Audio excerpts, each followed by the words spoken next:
بہت سارے لوگ کہتے ہیں کہ عیدیں تو دو ہیں، ایک عید الفطر ہے اور ایک عید الاضحیٰ ہے، تو تیسری عید جمعۃ المبارک ہے، اور جمعۃ المبارک جو ہے سال کے اندر، سال کے 365 دن ہے، 365 دنوں کے اندر جمعہ آتا ہے، تو یہ اتنی عیدیں بنتی ہیں۔ پھر تو دوسری چیز کہ سرکار علیہ الصلوۃ والسلام نے عرفہ کے دن کو یعنی 9 ذو الحجۃ الحرام کو بھی عید کا دن قرار دیا ہے، اور اسی طرح ایام تشریق میں جو 13واں دن بنتا ہے، یعنی کہ 10، 11، 12 3 دن قربانی ہوتی ہے، جو اگلے دن تکبیر تشریق پڑھی جاتی ہے، اس کو بھی حضور نے عید کا دن قرار دیا ہے۔ یہ 3 دن بھی عید الاضحیٰ کے عید ہیں، چوتھا دن جس میں تشریق پڑھی جاتی ہے اس کو بھی حضور نے ایک موقع پر عید کا دن قرار دیا۔ تو اب یہ جتنے بھی ایام بن رہے ہیں 60 سے زیادہ تو عیدیں بن رہی ہیں، اور مولوی اڑا ہوا ہے کہ عیدیں صرف 2 ہیں۔ سال میں عیدیں کتنی بن رہی ہیں؟ 60 سے زیادہ، اور مولوی اڑا ہوا ہے نہیں عیدیں 2 ہیں۔ اب دلیل کیا ہے؟ دلیل یہ ہے کہ جب عید ہوتی ہے تو عید والے دن روزہ رکھنا جائز نہیں، عید والے دن روزہ رکھنا جائز نہیں، اور اس لیے حضور نے عید والے دن یعنی اپنی ولادت والے دن روزہ رکھا، اور پھر اپنی امت کو بتا دیا دیکھو میں نے روزہ رکھا ہے، یہ عید کا دن نہیں ہے۔ یہ مولوی صاحب کی دلیل ہے، دلیل بڑی مستند ہے، بڑی مانی ہوئی ہے۔ یاد رکھیے حضور علیہ السلام نے فرمایا جمعہ عید کا دن ہے، مگر جمعے کا روزہ منع نہیں کیا، 2 تہوار منع کیے۔ اب اگر عید کے دن روزہ رکھنا جائز نہیں تو پھر 11 ذو الحجہ کو روزہ رکھنا جائز کیوں نہیں؟ 11 کو بھی نہیں رکھ سکتے، 12 ذو الحجہ کو بھی روزہ نہیں رکھ سکتے، 13 ذو الحجہ کو بھی روزہ نہیں رکھ سکتے، تو کیا وہ بھی؟ اب مولوی صاحب کہیں گے ہاں وہ بھی عید کے دن، تو پھر اپنا اس کا قول جھوٹا ہوتا ہے۔ وہ کہہ رہا ہے 2 عیدیں، تو 11، 12، 13 یہ 3 کدھر سے شامل کر رہا ہے؟ مطلب یہ ہے کہ جہاں پھنس گیا تو وہاں ٹھیک ہے، جائز ہے، گنجائش بنتی ہے، جہاں حضور کی بات آ جائے وہاں گنجائش نہیں بنتی۔ رہی بات آپ عید نہیں کہتے، نہیں کہیں، عید کہتے ہیں خوشی کے تہوار کو، بار بار لوٹنے والے دن کو، بار بار آنے والے دن کو، جو دن آئے خوشیاں بانٹ دے، جو دن آئے لوگوں کے غم دور کر دے، جو دن آئے لوگوں کے رنج دور کر دے، جو دن آئے لوگ اپنی تکلیف بھول جائیں، جو دن آئے لوگ مصائب سے نکل جائیں، جو دن آئے پریشانیاں حل ہو جائیں، اس دن کو عید کا دن کہتے ہیں، اس دن کو عید کا دن کہتے ہیں۔ اچھا عید کا دن سب کے لیے بھی عید کا دن نہیں ہوتا، عید کا دن سب کے لیے بھی عید کا دن نہیں ہوتا۔ عید الفطر سے ایک دن کسی کے گھر میں میت ہو گئی، عید کا دن تو ہے سب کے لیے ہے، لیکن ان کے لیے عید کا دن خوشی کا تہوار ہے، لیکن وہ گھر والے عید والے دن اور زیادہ روتے ہیں، اور زیادہ روتے ہیں۔ کیوں رو رہے ہیں؟ یہ تو عید کا دن ہے، یہ تو خوشی کا دن ہے، خوشی کے دن میں رو رہے ہیں۔ تو مولوی صاحب کی جو دلیل تھی وہ ساری کی ساری اس کے اندر رد ہو گئی ہے کہ عید والے دن جو ہے کھانا پینا جائز ہے، روزہ رکھنا جائز نہیں ہے۔ تو اب 11، 12، 13 ذو الحجہ یہ جو 3 دن بنتے ہیں، ان 3 دنوں کے اندر بھی روزہ رکھنا جائز نہیں ہے۔ 11، 12، 13 ذو الحجہ ان دنوں میں بھی روزہ رکھنا جائز نہیں ہے۔ جب ان دنوں میں روزہ رکھنا جائز نہیں ہے تو کیا یہ عید کے دن قرار دیے جائیں گے؟ اگر وہی صاحب کہتے ہیں ہاں دیے جائیں گے تو پھر تیرے فتوے کے مطابق 6 عیدیں بنتی ہیں۔ کتنی عیدیں بنتی ہیں؟ 6 عیدیں۔ اب اگلی بات، عید کہنا ضروری نہیں ہے، یہ محبت کے جملہ ہے۔ یہ کس کے جملہ ہے؟ محبت کا ہے، اور ہم حضور کا جشن ولادت واجب سمجھ کر، فرض سمجھ کر نہیں بلکہ مستحب سمجھ کر حضور کی محبت میں حضور کا جشن ولادت مناتے ہیں۔ تیرے بیٹے کی برتھ ڈے جائز، مگر حضور کی آمد کے دن جائز نہیں۔ قرآن مجید کے اندر اللہ تبارک و تعالی نے انبیاء کرام علیہم الصلاۃ والسلام کی ولادت کا تذکرہ کیا۔ خود رب نے اپنے انبیاء کی ولادت کا ذکر کر کے بتا دیا کہ نبی کی ولادت کا دن منانا یہ رب کی سنت ہے. نبی کی ولادت کا دن منانا یہ رب کی سنت ہے. آئیے اللہ کے قرآن سے پوچھتے ہیں. اللہ تبارک و تعالیٰ کا پاک کلام قرآن مجید فرقان حمید حضرت سیدنا یحییٰ علی نبینا و علیہ السلام کے بارے میں سورہ مریم کے اندر اعلان کرتا ہے کہ جس دن یحییٰ پیدا ہوا اس دن بھی یحییٰ پر سلام ہے. جس دن یحییٰ کا انتقال ہوا، موت آئی، اس دن بھی یحییٰ پر سلام ہے. اور جس دن یحییٰ کو اٹھایا جائے گا اس دن بھی یحییٰ پر سلام ہے. اور حضرت سیدنا عیسیٰ علی نبینا و علیہ السلام اپنا یوم ولادت کس انداز سے منا رہے ہیں؟ سورہ مریم کے اندر حضرت عیسیٰ علیہ السلام نے جو ذکر کیا، اس کو اللہ نے قرآن کی آیت بنا کر اپنے محبوب کے سینے اقدس پر نازل کیا تاکہ محبوب کی امت کے بعد دلیل بن جائے کہ انبیاء کرام علیہ السلام کی ولادت کے دن کا تذکرہ کرنا یہ اللہ کی سنت ہے. حضرت سیدنا عیسیٰ علیہ السلام کہتے ہیں والسلام علیہ یوم ولدت و یوم اموت و یوم ابعث حیا. حضرت عیسیٰ کہتے ہیں جس دن میں پیدا ہوا اس دن رب کا مجھ پر سلام ہے. حضرت عیسیٰ خود کہہ رہے ہیں جس دن میں پیدا ہوا اس دن مجھ پر سلام ہے، اور جس دن میں مروں گا، میرا انتقال ہوگا، اس دن بھی مجھ پر سلام ہے، اور پھر جس دن اٹھایا جاؤں گا اس دن بھی سلام ہے. تو جب حضور کا میلاد مناتے ہیں تو کیا کہتے ہیں؟ حضور کی بارگاہ میں صلاۃ و سلام پڑھا جاتا ہے، حضور کی تعریف اور توصیف کی جاتی ہے، حضور کی نعتیں پڑھی جاتی ہیں، حضور کا ذکر خیر کیا جاتا ہے، حضور کا نام لیا جاتا ہے، سرکار دو جہاں صلی اللہ علیہ وآلہ وسلم کے نام پر راہ خدا میں خرچ کیا جاتا ہے. اسی کا نام تو جشن ولادت ہے، خوشی کا اظہار کیا جاتا ہے. اب میرے ہاں بیٹے کی ولادت ہوئی، بیٹی کی ولادت ہوئی، مجھے خوشی ہے، لیکن جب اللہ کے محبوب کی آمد ہوئی تو خوشی نہیں. اب میں نے بیٹے کی شادی کی تو پورا گھر لائٹوں سے بھر دیا، جب اللہ کے نبی کی آمد ہوئی تو پھر وہ جو جل رہا تھا اسے بھی بجھا دیا. آگے چلتے ہیں. آسمان کے ستارے چمکتے ہیں، آسمان کے ستارے نظر آتے ہیں. ایک ستارہ کتنا بڑا ہے؟ مختلف روایتیں ہیں ایک ستارہ کتنا بڑا ہے. بعض روایات کے مطابق ایک ستارہ زمین سے بھی بڑا ہے. ایک ستارہ کتنے؟ ایک، سارے ستاروں کی بات نہیں کر رہا، ایک ستارہ. اور بعض روایت کے مطابق کہ زمین و آسمان کے درمیان جو خلا ہے ایک ستارہ اس میں آئے گا، دوسرے ستارے کی جگہ نہیں بچے گی. اتنا بڑا ایک ستارہ ہے، پورا آسمان ستاروں سے بھرا ہوتا ہے. اور بالخصوص جب پورے شہر کراچی کی لائٹ بند ہو، بالکل اندھیرا گھپ چھایا ہوا ہو، تو پھر آسمان کے ستارے چمک رہے ہوتے ہیں. گاؤں دیہاتوں کے لوگ اچھے طریقے سے آسمان کے ستارے دیکھ لیتے ہیں، کیونکہ گاؤں دیہاتوں میں واضح طور پر ایک تو یہ ہے کہ وہاں آلودگی نہیں ہوتی، فضا کلیئر ہوتی ہے. یہاں آلودگی ہے، دھواں ہے، گرد و نواح میں ساری فیکٹریاں ہیں جس کا دھواں جو ہے، گرد جو ہے وہ ہوا میں رہتی ہے، فضا میں رہتی ہے، جس کی وجہ سے زمین و آسمان کلیئر نہیں ہے. تو گاؤں دیہاتوں میں آسمان بالکل کلیئر نظر آتا ہے، پورا آسمان ستاروں سے بھرا ہوا ہے. اور آسمان کے ستارے اتنے ہیں کہ آج تک کوئی بھی سائنسدان گن نہیں سکا. بڑے بڑے دعوے کوئی گن نہیں سکا. اللہ نے پورے آسمان، ساتوں آسمان، اچھا یہ جو ستارے ہیں ایک آسمان پہ نہیں ہے، ساتوں آسمانوں پہ ہیں. یہ جو موٹا موٹا ستارہ نظر آتا ہے یہ نچلے آسمان پہ ہے، جو اس سے چھوٹے نظر آتے ہیں وہ اس سے اوپر والے پہ ہیں، جو اس سے چھوٹے نظر آتے ہیں وہ اس سے اوپر والے پہ ہیں، جو اس سے چھوٹے نظر آتے ہیں وہ اس سے اوپر والے پہ ہیں. اب یہ آسمانوں کے درمیان کتنا فاصلہ ہے؟ جتنا زمین سے پہلے آسمان تک کا فاصلہ ہے، ہر دو آسمانوں کے بیچ میں اتنا بڑا فاصلہ ہے. سمجھ آ رہی ہے؟ اللہ تبارک و تعالی نے ساتوں آسمانوں کو ستاروں سے بھر دیا. مولوی صاحب کسی بھی مسلک سے تعلق رکھنے والا ہو، میں اختلافی بات نہیں کر رہا، صرف مسئلہ سمجھا رہا ہوں، ان سے پوچھے اللہ نے آسمان کو ستاروں سے بھرا کیوں ہے؟ اس میں رب کی کیا حکمت ہے؟ ہر چیز میں رب کی حکمتیں ہیں. اللہ نے آسمانوں کو ستاروں سے جو بھر دیا، اس کی وجہ کیا ہے؟ اس کی حکمت کیا ہے؟ اس کے اوپر ہمارے آئمہ نے کیا کلام کیا ہے؟ اس کے اوپر ہمارے اکابرین نے کیا کلام کیا ہے؟ اس حوالے سے حضور کی حدیثیں کیا بیان کرتی ہیں؟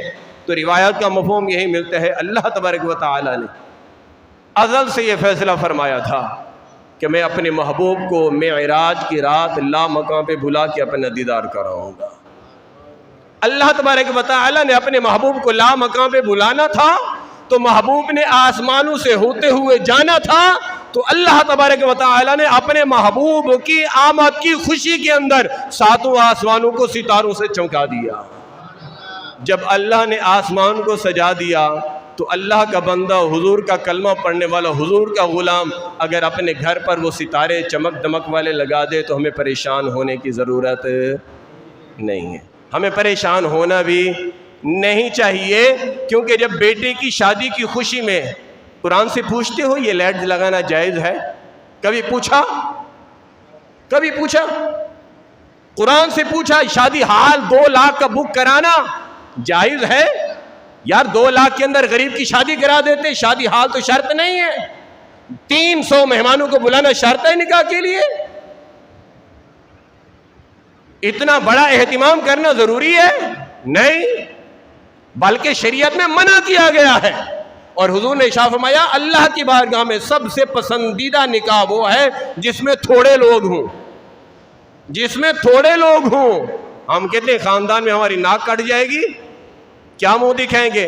اچھا ٹھیک ہے آپ نے بڑا حال بھی کر دیا، کھانے کا بھی اچھا ہے، لیکن 7 ڈشیں ہونا ضروری نہیں ہے، کولڈ ڈرنک ہونا ضروری نہیں ہے، میٹھا ہونا ضروری نہیں ہے۔ آگے اسی طرح دیگر جتنی بھی ڈشیں بنتی ہیں 6 7 8 10 ڈشیں، جتنے بڑے لوگ ہوں گے اتنے بڑی ڈشیں بڑھتی جائے گی۔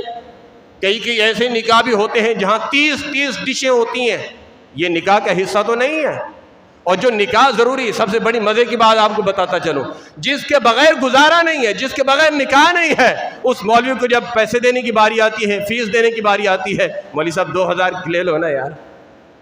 شادی حال والوں کو 2 لاکھ روپے، نکاح پڑھانے والا 2000 روپیہ، وہ بھی اس پر احسان ہے۔ ہاتھ دوسرے دن فون کریں گے وہ بنا نکاح نامہ نہیں بنا، یار کب تک بنوائیں گے یار؟ عجیب بات ہے یار، مہینہ ہو گیا آپ نے نکاح نامہ نہیں بنوایا، 700 باتیں الگ سے سنواتے ہیں، جبکہ اس نکاح کے بغیر گزارا نہیں، شادی حال کے بغیر گزارا ہے۔ لیکن جو چیزیں جن کی شریعت نے ممانعت کی وہاں تو ہم دوڑ کے بھاگ کے اسپیڈ میں خرچ کر رہے ہیں، نہ قرآن سے پوچھا، نہ حدیث سے پوچھا، نہ امام سے پوچھا، نہ فقہ سے پوچھا، نہ شریعت کے اصول کو دیکھا، نہ ضوابط کو دیکھا، کسی چیز کی پرواہ کیے بغیر صرف اپنی ناک بچانے کے لیے، خاندان میں میری ناک نہ کٹ جائے، رشتہ داروں میں میری ناک نہ کٹ جائے، علاقے میں میں نے اپنی بڑی عزت بنائی ہے، کہیں یہ عزت خاک میں نہ مل جائے، اس لیے مجھے قرضہ بھی اٹھانا پڑے گا، مجھے کچھ بھی کرنا پڑے گا، حلال حرام مکس کرنا پڑے گا، لیکن شادی میں نے دھوم دھام سے کرنی ہے، شادی میں خرچہ میں نے دھوم دھام سے کرنا ہے، نکاح خواہ کو فیس دیتے ہوئے 2000 میں گزارا کرنا ہے، پھر اس کے بعد شام کو جب بارات جائے گی، جب کنجر ناچ رہے ہوتے ہیں وہاں 10-10 ہزار ہم اڑا دیتے ہیں۔ میں آپ کو حقیقت بتا رہا ہوں، ایسا میں نے خود نکاح پڑھا، یہی مسجد میں پڑھایا ہے، نکاح کی فیس کے حوالے سے میں نے کہا 5000 روپے فیس ہے جو نارمل چل رہی ہے، بولا یہ وہ فلانا مولوی صاحب تو 2000 لے رہے ہیں، تو میں نے کہا پھر آپ اسی کو بلا لو بھائی۔ اسی بندے کی جب بارات گئی میں نے اپنی آنکھوں سے دیکھا ہے، 1000 کے نوٹ پھینکے گئے کنجروں کے اوپر، ناچنے والوں کے اوپر، یہ شریعت کہہ رہی ہے؟ وہاں شریعت سے نہیں پوچھا، حضور کی بات آئی تو شریعت، حضور کے نام کے اوپر جھنڈیاں لگا دی، فضول خرچی، لائٹ لگا دی، فضول خرچی، اور اگر حضور کی میلاد کی محفل سجا لی فضول خرچی، یہ نعت کی محفل سجا لی فضول خرچی، حضور کے نام پر ہی فضول خرچی یاد آتی ہے۔ بیٹے کی شادی، بیٹی کی شادی، جہیز، یہ جتنے بھی گفٹ وغیرہ کا اہتمام ہوتا ہے، یہ ساری چیزیں یہ شریعت کا حصہ تو نہیں ہے۔ اب یہ میں اصولی بات کر رہا ہوں، اور ایک اہم نقطہ یہاں آپ کے گوشے گزار کرتا ہوں، ایک شعر پڑھا جاتا ہے، اکثر پڑھا جاتا ہے، اب ہر بندے کی پڑھنے کی اپنی نیت ہے، جو بندہ جس نیت سے پڑھتا ہے اس کا ذمہ دار وہ خود ہے، صحیح ہے؟ ایک شعر پڑھا جاتا ہے، نثار تیری چہل پہل پر ہزاروں عیدیں ربیع الاول، سوائے ابلیس کے جہاں میں سبھی تو خوشیاں منا رہے ہیں۔ اب اس شعر کو مانا گھسیٹ کر، کھینچ کر، موڑ کے، توڑ کے اپنے اوپر لے جائیں گے، لے جو ہی ہم میلاد نہیں مناتے ہیں، یہ ہمارے اوپر، ہمارے خلاف بات ہو رہی ہے۔ اور بھائی آپ کے خلاف بات نہیں ہو رہی، بات سمجھنے کی کوشش کرو کہ جب پیارے آقا مکی مدنی مصطفیٰ صلی اللہ علیہ وسلم اس دنیا میں جلوہ گر ہوئے، جب حضور کی آمد ہوئی، آسمان کے فرشتوں نے زمین پر اتر کر زمین والوں کو مبارکباد دی، اے زمین والو تمہیں مبارک ہو، اللہ نے اپنا حبیب تمہیں عطا فرما دیا ہے۔ آمینہ کا لال عبداللہ کے در یتیم خاتم النبیین بن کے آیا ہے، اللہ کا آخری نبی بن کے آیا ہے، اب قیامت کے دن انہی کا سکہ چلے گا، انہی کی نبوت، انہی کی رسالت قیامت تک رہے گی۔ اور مسئلہ کے دیوبند سے تعلق رکھنے والے بڑے نامور مولوی طارق جمیل نے خود کہا ہے، کہہ رہے جب حضور کی آمد ہوئی نا، اس کا میلاد کے اوپر یہ بیان موجود ہے، میں اس لیے کہہ رہا ہوں کہ بہت سارے لوگ اس کو فالو کرتے ہیں، یار کم از کم ہماری نہیں مانتے انہی کی مان لو، کہ جب حضور کی ولادت ہوئی، آسمان سے فرشتے زمین پر اترے تو حضور نے فرمایا غیب سے آواز آئی، حضور فرما رہے ہیں غیب سے آواز آئی اور فرشتوں کو کہا گیا کہ اس بچے کو اٹھاؤ، مشرق سے مغرب، شمال سے جنوب پھرا دو اور اسے بتا دو یہ ساری سلطنت تیری ہے۔ بچہ پیدا ہوا، اسے کیا پتہ سلطنت کیا ہوتی ہے؟ بچہ پیدا ہوا، اسے کیا پتہ مشرق و مغرب کیا ہوتا ہے؟ بچہ پیدا ہوا، اسے کیا پتہ شمال و جنوب کیا ہوتا ہے؟ بچہ پیدا ہوا، اسے کیا پتہ نبی کیا ہوتا ہے، رسول کیا ہوتا ہے، شریعت کیا ہوتی ہے، دین کیا ہوتا ہے، خدا کیا ہوتا ہے؟ بچے کو پتہ ہے نہیں ہے نا۔ اب مولوی صاحب کہہ رہے ہیں کہ کہا گیا مشرق و مغرب، شمال و جنوب پھرا دو اور مشرق و مغرب، شمال و جنوب تمام مخلوقات کو بتا دو یہ اللہ کا آخری نبی ہے، اسی کی اتباع میں تمہاری کامیابی ہے، اسی کی فرما برداری میں تمہاری کامیابی ہے۔ یار ہماری نہیں، انہی کی مان لو، انہی کی مان لو۔ حضور علیہ السلام کا میلاد، خدا کی قسم میں آپ کو اٹیک کی بات ہی نہیں کر رہا، مطلق میں سمجھا رہا ہوں۔ یار ہم اپنے لیے خوش ہو رہا ہوں نا، بیٹے کے لیے، بیٹی کے لیے، بھائی کے لیے، بہن کے لیے، ان کی شادی میں خوش ہو رہا ہوں نا، تو حضور کی آمد پر میں خوش کیوں نہیں ہو رہا؟ کیا وجہ ہے؟ کیا شریعت نے منع کیا؟ میرے پاس ایک کسی دوست نے پوسٹ بھیجی ہے، یہ حدیث ہے جی، اس حدیث میں یہ کہا گیا کہ جس چیز کا اللہ رسول نے حکم نہیں دیا، توجہ کیجئے گا، جس چیز کا اللہ رسول نے حکم نہیں دیا، اگر ایسا کام کرو گے تو وہ تمہارا عمل مردود قرار دیا جائے گا، اس پر کوئی ثواب نہیں ملے گا۔ تو یہ دلیل ہے، کیونکہ حضور کا جشن ولادت منانے کا اللہ رسول نے حکم نہیں دیا، تو لہذا تم اپنی طرف سے مناؤ گے تو پھر یہ مردود قرار دیا جائے گا، اللہ کی بارگاہ میں مقبول نہیں ہوگا۔ اگر صرف نام کا فرق، توجہ کیجئے گا، ایک محفل سجائی جس کا نام رکھا میلاد النبی، اس کے لیے یہ حدیث دلیل بنا لی گئی کہ جس کا اللہ رسول حکم نہ دے وہ کام کرے، وہ کام مردود ہے، دلیل بن گئی۔ اگر اسی جلسے کا نام رکھا جائے سیرت النبی تو پھر اس حدیث کا حکم لاگو ہوگا۔ اگر حدیث کا حکم لاگو ہوگا تو پھر آپ سیرت النبی کا جلسہ بھی نہیں کر سکتے، پھر آپ افتتاح بخاری کا جلسہ بھی نہیں کر سکتے، آپ ختم بخاری کا جلسہ بھی نہیں کر سکتے، اسی طرح عظمت قرآن کا جلسہ بھی نہیں کر سکتے، عظمت صحابہ کا جلسہ بھی نہیں کر سکتے، عظمت اہل بیت کا جلسہ بھی، کیونکہ اللہ رسول نے حکم نہیں دیا۔ اگر اللہ رسول نے حکم دیا ہے عظمت صحابہ و اہل بیت، سیرت النبی، عظمت قرآن، یہ جلسے کرو تو اس کی دلیل دو۔ جہاں سے یہ سیرت النبی، عظمت صحابہ و اہل بیت، افتتاح بخاری، ختم بخاری کے جلسے ثابت ہوتے ہیں، جلسہ دستار فضیلت جہاں سے ثابت ہوتا ہے وہیں سے حضور کا جشن ولادت ثابت ہوتا ہے، وہیں سے حضور کا جشن ولادت ثابت ہوتا ہے۔ اور قرآن مجید فرقان حمید کے اندر ارشاد فرمایا گیا، قل، اے محبوب ارشاد فرما دیجیے، آخری بات ہے، آپ نے توجہ رکھنی ہے، قل، اے محبوب آپ ارشاد فرما دیجیے، کیا؟ بفضل اللہ، اللہ کے فضل پر، وبرحمتہ، اور اس کی رحمت پر، فبذالک، تو اس پر چاہیے، فلیفرحوا، کہ وہ خوشی کریں۔ اس کا مطلب یہ ہے کہ اے لوگوں، جب تمہیں اللہ کا فضل اور اللہ کی رحمت نصیب ہو جائے تو اس پر خوشی کا اظہار کیا کرو کہ اللہ نے اپنی رحمت عطا فرما دی ہے، اللہ نے اپنا فضل کیا ہے، اس پر خوشی کیا کرو۔ یہ ہے کیا؟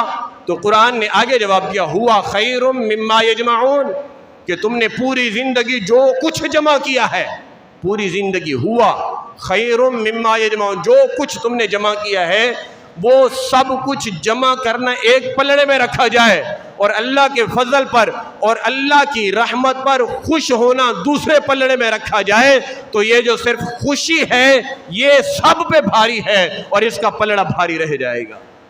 یہ بہتر ہے، یہ افضل ہے اس سے کہ جو ہم نے زندگی بھر جمع کیا۔ اب اللہ کا فضل ہے کیا؟ اللہ کا فضل ہے کیا؟ قل بفضل اللہ، پہلے لفظ فضل آیا۔ اللہ کا فضل کیا ہے؟ الحمد کے الف سے لے کر والناس کی سین تک پورا قرآن پڑھ لیں، اللہ کا فضل حضور کی ذات ہے۔ اللہ کا فضل کیا ہے؟ حضور کی ذات ہے۔ اللہ کا قرآن اس کو بیان کر رہا ہے، یا ایھا النبی، اے غیب کی خبریں دینے والے صلی اللہ علیہ وآلہ وسلم، انا ارسلناک، بے شک ہم نے تمہیں رسول بنا کے بھیجا ہے، بے شک ہم نے تمہیں رسول بنا کے بھیجا ہے، شاہدہ، ہم نے تمہیں تمہاری امت کا گواہ بنا کے بھیجا ہے، ومبشرا، جو تمہاری اتباع کرنے والے ہیں ان کو خوشخبری دینے والا بنا کے بھیجا ہے، ونذیرا، محبوب جو آپ کی اتباع نہیں کرتے ان کو ڈرانے والا بنا کے بھیجا ہے، عذاب الہی سے انہیں ڈرائیں، وداعیا الی اللہ، اور تمہیں ہم نے اللہ کی طرف بلانے والا داعی الی اللہ بنا کے بھیجا ہے، بِإِذْنِهِ، اور ہم نے تمہیں اذن دیا ہے، اجازت دی ہے، وَسِرَاجًا مُنِيرًا، آپ جس پر نگاہ رحمت ڈالتے ہیں اسے چمکتا ہوا سورج بنا دیتے ہیں، آپ کو ہم نے بِإِذْنِهِ، ہم نے اذن دیا ہے، وَسِرَاجًا مُنِيرًا، آپ جس پر نگاہ رحمت ڈالتے ہیں چمکتا ہوا اسے سورج بنا دیتے ہیں۔ اور آگے ارشاد فرمایا وَبَشِّرِ الْمُؤْمِنِينَ، اور یہ خوشخبری ہے ایمان والوں کے لیے، یہ خوشخبری ہے کن کے لیے؟ ایمان والوں کے لیے، بِأَنَّ لَهُم مِّنَ اللَّهِ فَضْلًا كَبِيرًا، یہ ایمان والوں پر اللہ کا بہت بڑا فضل ہے، یہ ایمان والوں پر اللہ کا بہت بڑا فضل ہے۔ قُلْ بِفَضْلِ اللَّهِ، جب تمہیں اللہ کا فضل ملے تو اس پر کیا کرنا چاہیے؟ کیا کرنا چاہیے؟ خوشی کرنی چاہیے۔ اللہ کے فضل پر کیا کرنا چاہیے؟ خوشی کرنی چاہیے۔ وَبَشِّرِ الْمُؤْمِنِينَ بِأَنَّ لَهُم مِّنَ اللَّهِ فَضْلًا كَبِيرًا، حضور کی ذات اللہ کا فضل کبیر ہے، اللہ کا بڑا فضل ہے۔ اور آگے وَبِرَحْمَتِهِ، اور جب تمہیں اللہ کی رحمت ملے اس پر بھی خوشی کرنی ہے۔ اللہ کی رحمت کیا ہے؟ آپ پورا قرآن پڑھ لیں، الحمد کے الف سے لے کر والناس کی سین تک پورے قرآن کے اندر دو چیزوں کو رحمت قرار دیا گیا ہے۔ کتنی چیزوں کو؟ دو چیزوں کو۔ وَنُنَزِّلُ مِنَ الْقُرْآنِ مَا هُوَ شِفَاءٌ وَرَحْمَةٌ لِّلْمُؤْمِنِينَ، اور ہم نے قرآن کو نازل کیا ہے ایمان والوں کے لیے شفا اور رحمت بنا کے، ہم نے قرآن نازل کیا ہے ایمان والوں کے لیے رحمت اور شفا بنا کے۔ تو قرآن بھی اللہ کی رحمت، اور قرآن کہہ رہا ہے وَمَا أَرْسَلْنَاكَ إِلَّا رَحْمَةً لِّلْعَالَمِينَ، محبوب ہم نے تمہیں صرف رسول بنا کے نہیں بھیجا بلکہ رسول کے ساتھ ساتھ ہم نے تمہیں رحمةً لِّلْعَالَمِينَ بنا کے بھیجا ہے۔ قُلْ بِفَضْلِ اللَّهِ، اللہ کا فضل مل جائے، وَبِرَحْمَتِهِ، اللہ کی رحمت مل جائے، فَبِذَلِكَ، تو اس پر چاہیے، فَلْيَفْرَحُوا، کہ وہ خوشی کریں، هُوَ خَيْرٌ مِّمَّا يَجْمَعُونَ، یہ خوشی کرنا ان کے لیے پوری زندگی کی جمع پونجی سے بہتر ہے۔ اللہ کریم کی بارگاہ میں دعا ہے کہ اللہ کریم ہم سب کو سمجھنے کی اور عمل کرنے کی توفیق عطا فرمائے، آمین بجاہ خاتم النبیین صلی اللہ علیہ وآلہ وسلم۔